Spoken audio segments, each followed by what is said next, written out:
Move. Left. Left. God damn it. Can't go. Left. Balls. Is this happening to you? Let's fix that shit.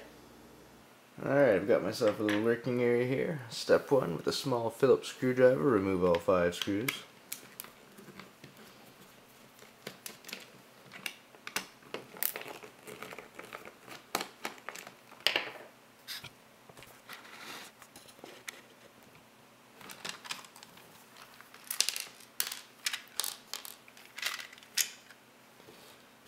Alright. And the back should just kind of come off here. Set that aside, we don't need it. You'll notice that this piece is, well, this piece is kind of attached to this piece because of the control stick here. Reason for that is because this thing's kind of held on by a square piece, so the best way to take that off is to just kind of pry it off like this.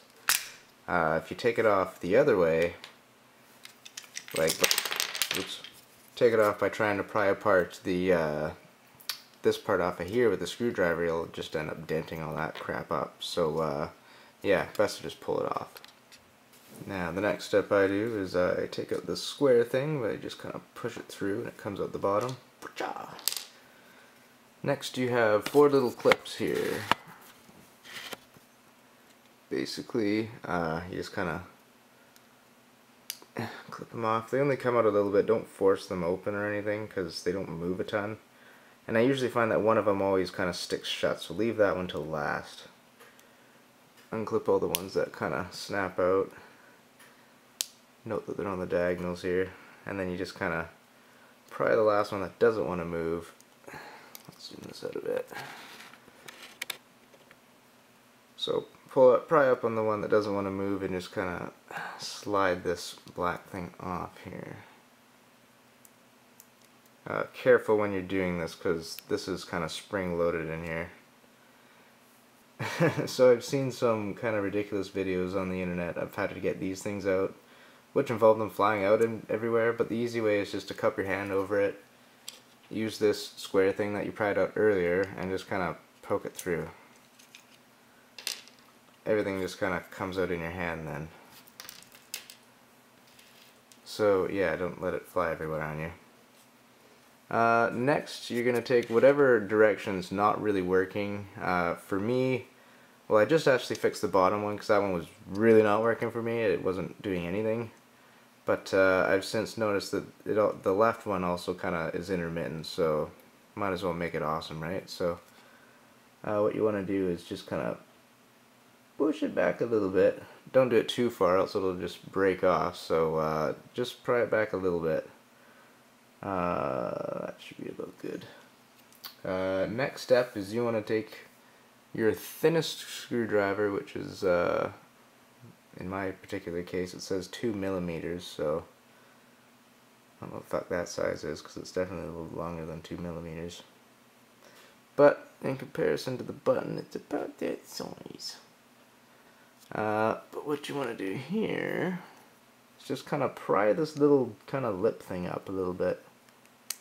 Just with the screwdriver. Just pry it up. So you just kind of pry the lip up. Just like that. God, it's hard to do this angle.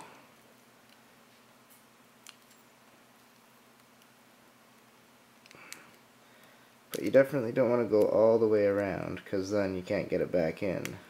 Or it won't stay back in, the button, that is. So you just kind of want to pry it up just enough so that this thing can just kind of slide out. Alright, when you're done with it, it should look something like this. The whole idea is that you want this thing to kind of be able to pry open like that, so that when you kind of dump it on your hand, it just kind of slides out. Oops. There we go, it slid out here. So don't lose this piece, it's very important. You just kind of want to slide it out. Inside there's a little metal disc thing you also want to try and catch here. you don't really want to pry it out because that'll just damage it. Uh-oh. Where did it go? So here's this thing. Yeah, don't lose that. Basically, this is what makes contact with the button, and as you can see, it kind of gets this kind of black shit on it over time. I guess just making that connection many times. So you just kind of want to scrape that stuff off. Very gently. I just kind of use my same flathead screwdriver and very gently scrape off the black stuff. Like I said, you don't want to apply any pressure, almost just using the weight of the screwdriver. I'm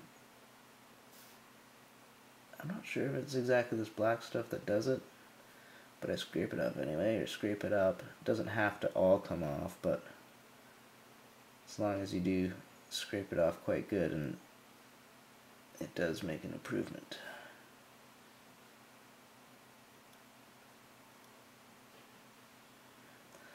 And you want to scrape the middle too, because that part also makes a contact in the controller, which I'll show you in a second.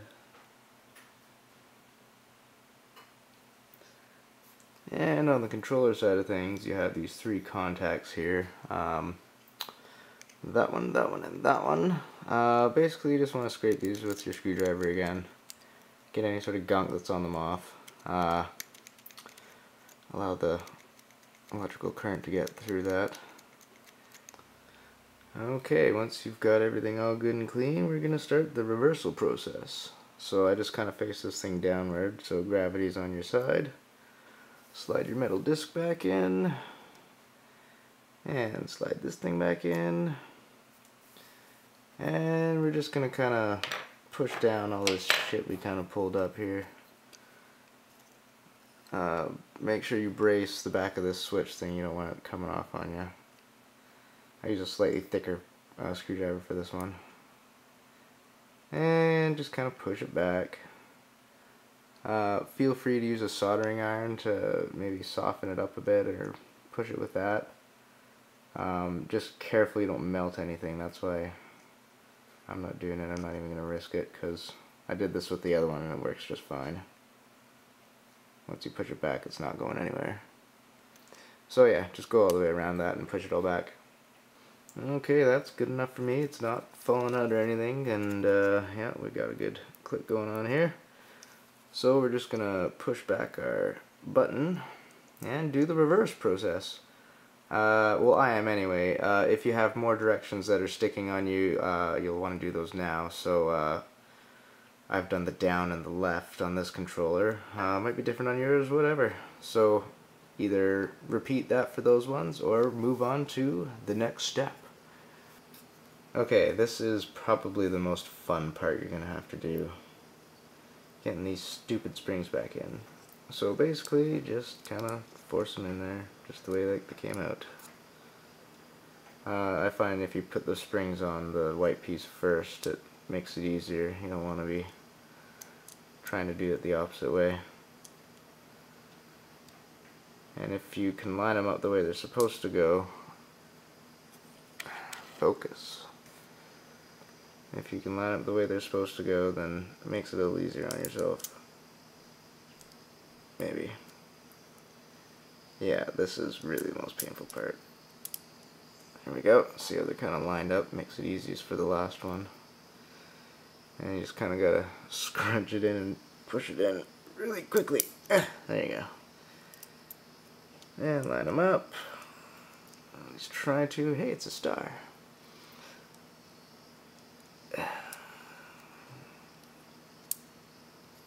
Come on, you bitch.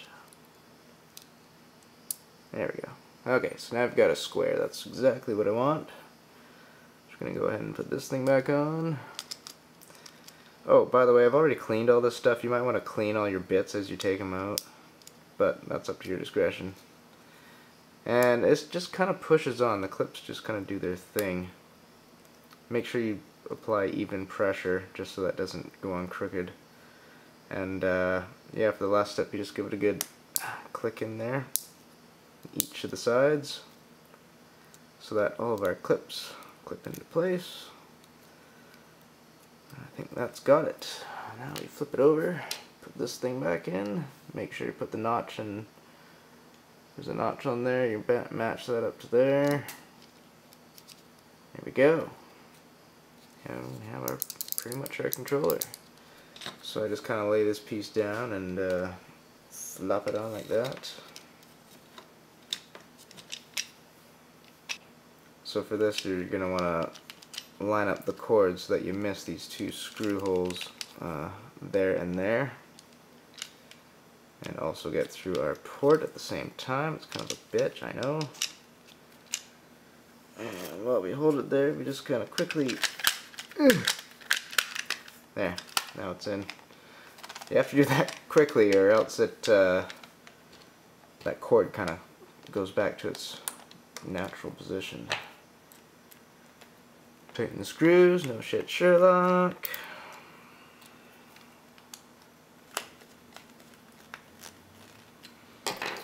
I accidentally put the nub on without recording it, so the nub just kind of slides on there. Make sure it snaps into place, I guess. It kind of gives a good click so you know it's in there. And that little dot's supposed to face up if you can't remember. So that's it. We have a Neogeo controller. Basically, this took like 15 minutes and 0 parts. So don't really be afraid of a broken Neogeo controller. Certainly don't buy a new one without trying this first at least. And let's test this shit out.